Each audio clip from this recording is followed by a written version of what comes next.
আসসালামু আলাইকুম। তো আজকে এই এক্সাম্পলে আমরা দেখব হলো যে আমরা একটা অ্যারে একটা গিভেন অ্যারেকে ডাবল করব প্রত্যেকটা এলিমেন্টকে কল ব্যাক ফাংশনকে ইউজ করে।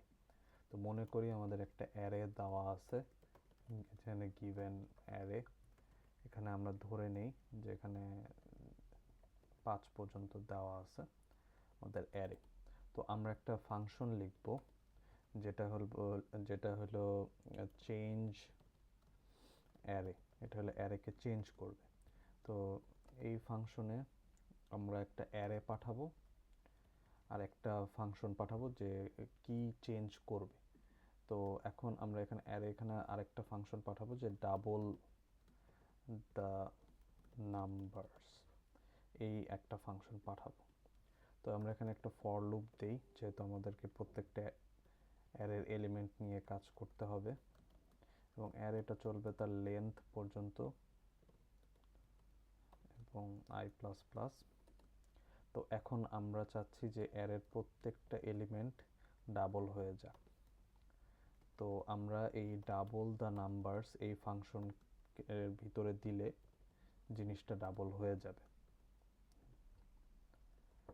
তো এখন আমরা তো জানি না এই জিনিসটা কি করে, এটা তো আমরা এখানে একটা প্যারামিটার হিসেবে পাস করতেছি। তো আমরা যদি এখন চেঞ্জ অ্যারে কে কল করি, তো ও একটা অ্যারে নিচ্ছে, আমাদের এই গিভেন অ্যারে দেওয়া আছে, তো এটাকে আগে পাস করতে হবে। গিভেন অ্যারে দিলাম এবং আমাদের একটা ফাংশন পাস করতে হবে। এখানে ফাংশনের প্যারামিটার আমরা ধরে নিই হলো এখানে এক্স, এবং এক্সকে ও ডাবল করতেছে, ঠিক আছে। তো এখানে আমরা জিনিসটা একবার বোঝার চেষ্টা করি যে জিনিসটা এখানে কি হচ্ছে। তো চেঞ্জ অ্যারে হলো একটা ফাংশন, চেঞ্জ অ্যারে ও প্রথমে এটাকে আমরা কল করে দিচ্ছি। তো আমরা গিভেন অ্যারে এখানে পাস করতেছি আর একটা ফাংশনকে পাস করতেছি। তো গিভেন অ্যারে আমার এখানে 1 থেকে 5 নাম্বার পর্যন্ত একটা অ্যারে দেওয়া আছে। তো আমরা এখন ফাংশনের ভিতরে যাই, তো ও এই অ্যারেকে গিভেন অ্যারে হিসেবে রিসিভ করবে আর ডাবল দ্য নাম্বারসটা হলো এই ফাংশন হিসেবে রিসিভ করবে।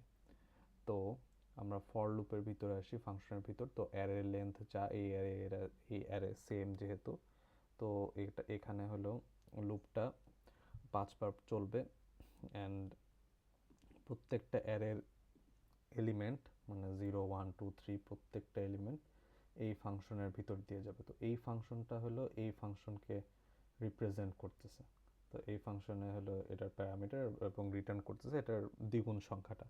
সো বেসিক্যালি এই যে নাম্বারটা, এটা হলো এখানে এক্স হিসেবে আসতেছে এই ফাংশন, যেহেতু এটাকে রিপ্রেজেন্ট করতেছে এবং এটা ডাবল হয়ে যাচ্ছে।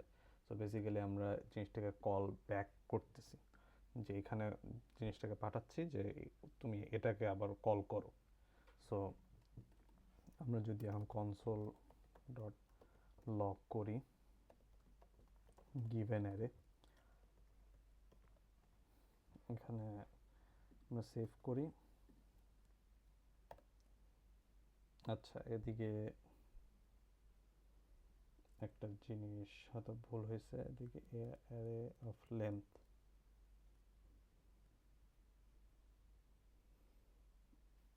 আচ্ছা এদিকে কিছু একটা ভুল হওয়ার কথা না। গিভেন অ্যারে এবং ডাবল দ্য নাম্বারস এখানে তো ঠিক আছে, প্রত্যেকটা আনডিফাইন্ড হচ্ছে কেন?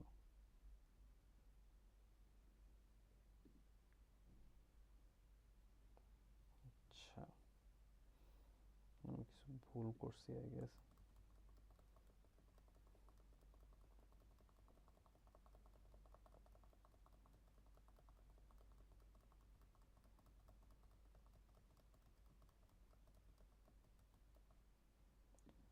এখানে দেখি আগেরটার সাথে এটার কোনো, এটা তো সেমই ছিল, রাইট? গিভেন অ্যারে, আচ্ছা আচ্ছা আচ্ছা, আমি এখানে থার্ড ব্র্যাকেট দিয়েছিলাম। সো এইটা যদি আমি সেভ করি, এই যে এটা ডাবল হয়ে যাচ্ছে। সো বেসিক্যালি এক লাইনের ভিতরে থাকলে আসলে আই গেস সেকেন্ড ব্র্যাকেট দেওয়ার কোনো প্রয়োজন নেই। এখানে যদি সেকেন্ড ব্র্যাকেট দেই, সেভ করি, তাহলে সব আনডিফাইন্ড চলে আসছে। সো বেসিক্যালি সেকেন্ড ব্র্যাকেট এটা ইনফ্যাক্ট এখানে ফার্স্ট ব্র্যাকেট না দিলেও হবে, যেহেতু সেম লাইনে অ্যারো ফাংশনটা কাজ করতেছে। এখানে যদি কল করি, সো বেসিক্যালি নাম্বারটা ডাবল হয়ে যাচ্ছে। তো জিনিসটা আবারও রিপিট করি।